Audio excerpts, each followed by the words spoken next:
going through the scanning. And with 6th graders, I mean, we built in 3 days. We actually gave them a 4th just to do the export because they were so into, you know, doing the final touches of adding music. But yesterday I sat and watched some of them, and I have to say the ones without the music were more engaging for me because I thought the music was distracting. So for me, I think I'll go back to the teacher and say, you know, like, maybe we have to put more, you know, guidelines for the choice of music that they use, or, you know, discourage them to even choose music. And with the 6th grade too, we have to be a little bit more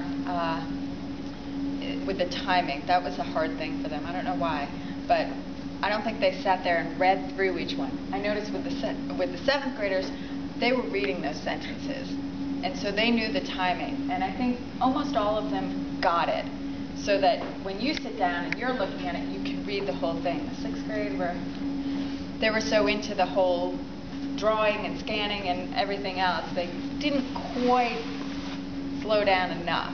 But we'll see how it goes next year. Maybe we'll come back with that.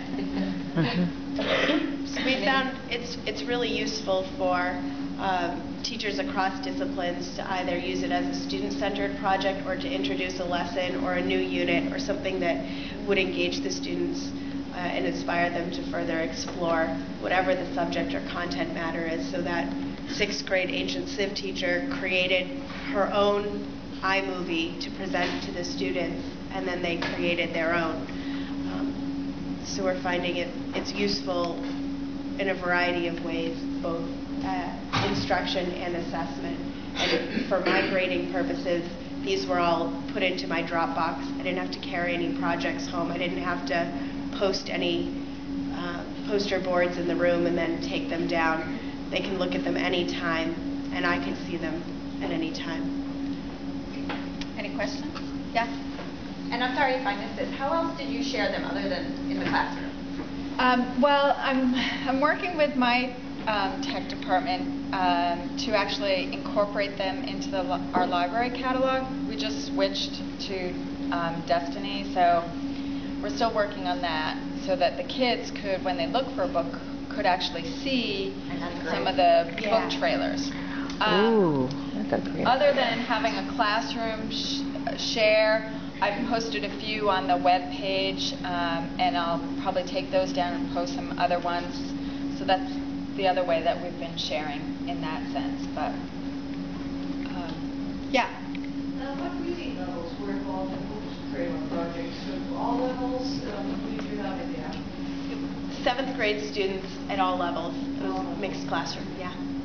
Oh yeah, we had, yeah. And we have quite a range. So I'm assuming you have quite a range of books too. Oh yeah. Yeah, I mean, those were, both of those were more examples of the typical 7th grade reading level, but, you know, we did have a whole range. Yes?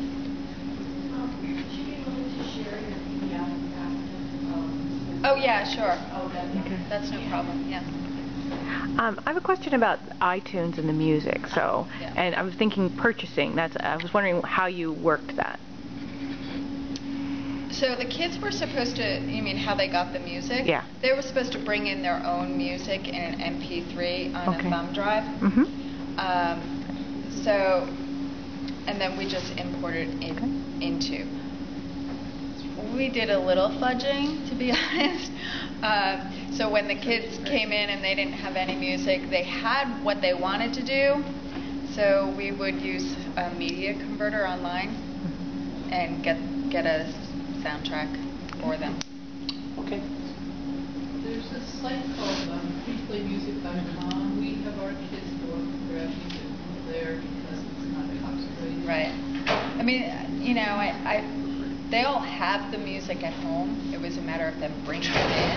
I mean, they both have Copyrighted music. I know. Well, yes. So in the future, we should probably have, you know, limitations on what music they can choose as well as images. I mean, we did have some students who filmed themselves and put it into the, you know, as well as still pictures. we didn't want them to be doing the way that student did it was kind of a backdrop, so it was just a shadow of the person.